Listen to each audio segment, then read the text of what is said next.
Salut les petits cons, aujourd'hui nouvelle vidéo, nouvelle critique sur un jeu assez récent, on pense qu'on a encore une bêta. Oui j'ai dénoncé une bêta et alors, vous allez faire quoi, me dire que c'est pas moral? Ouais vous avez peut-être raison, dommage que j'en ai rien à branler.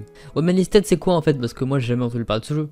Et oui c'est normal mon grand, Listed est un jeu plutôt récent et n'a pas fait tant parler de lui que ça. Par contre tu dois connaître son studio, car ouais c'est Gaijin qui nous a pondu ce jeu. Enfin cette bêta, mais flemme d'empêter le mot bêta tout au long de la vidéo, donc ce sera juste jeu.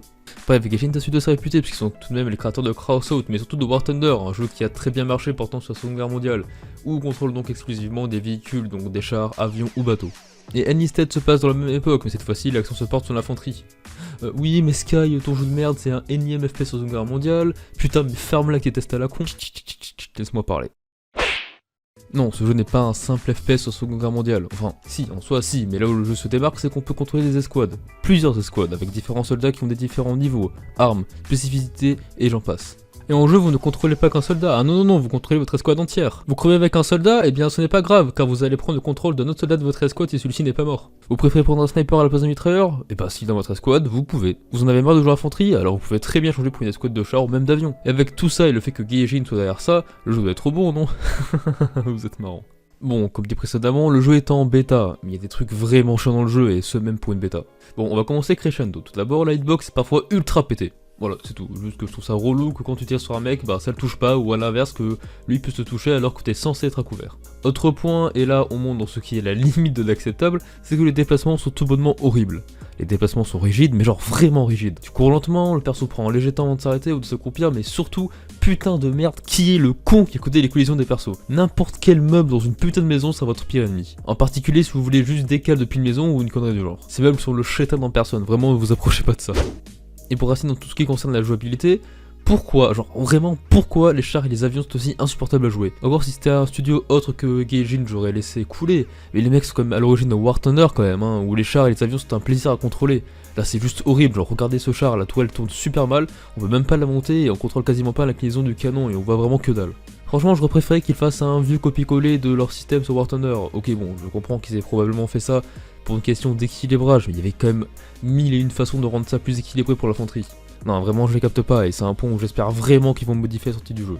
Et le dernier, surtout le plus gros point négatif du jeu, bah en fait, c'est littéralement sur quoi le jeu est basé en fait, c'est le système d'escouade.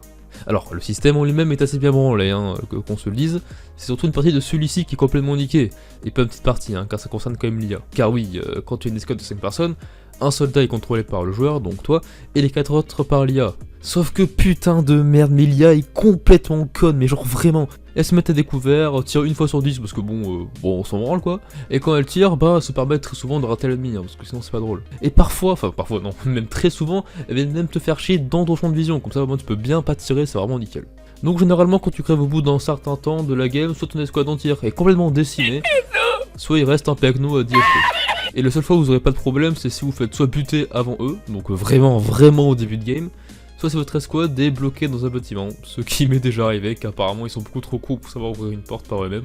Enfin bon, je critique, mais le jeu a quand même de sacrées qualités, hein. Déjà oui, son originalité joue pour beaucoup. Par exemple, vous pouvez choisir entre deux campagnes avant de jouer, Normandie ou le truc de l'Est là. Une qui va opposer les Américains aux Allemands et l'autre qui va opposer la Russie aux Allemands. Alors seconde campagne qui personnellement je ne la joue jamais parce que ça ne m'intéresse pas vraiment, je trouve que les Russes sont vraiment une plaie à jouer. Généralement je joue les gentils, donc les Allemands, dans la campagne de Normandie. Et je dois vous avouer que niquer du Ricain dans le bunker de la plage c'est très satisfaisant.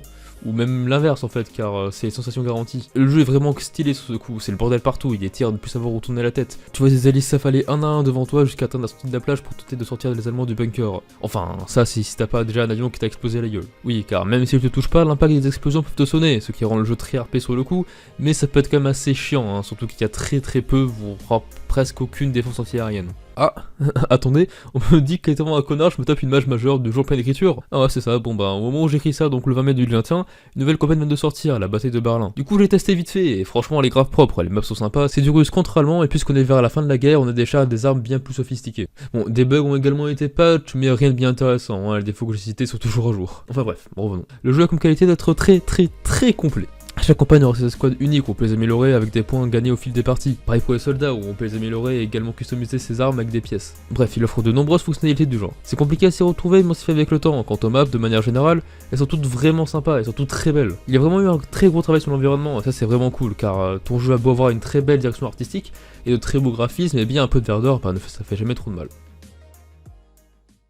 Et c'est pour toutes ces qualités que je trouve vraiment dommage les défauts actuels de la bêta, notamment l'IA qui, je le répète, est putain de débile. Alors que c'est là où le jeu se démarque, c'est vraiment con de tout réussir mais se foirer à la ligne d'arrivée. Après vous allez me dire qu'il y a un mode solo sans l'IA pour vous accompagner, mais ça casse totalement le délire du jeu, hein. Honnêtement autant jouer à Battlefield 5 si c'est pour jouer dans ce mode de jeu. Enfin bref, j'espère que quand le jeu sortira, ce problème d'IA et de maniabilité générale seront corrigés. Il y a encore plein de points du jeu que j'ai pas abordé parce que sinon la vidéo durerait 3 heures et j'ai aussi grave la flemme, mais si vous êtes curieux, rien ne vous empêche de l'installer, le lien sera en description et le jeu est gratuit. Et surtout avant de se quitter, j'aimerais vraiment que vous me donniez votre avis sur cette vidéo en commentaire. Parce que c'est grâce à vos retours que je peux m'améliorer. Sans retour, je ne saurais pas ce qu'il faut que je change ou que je laisse.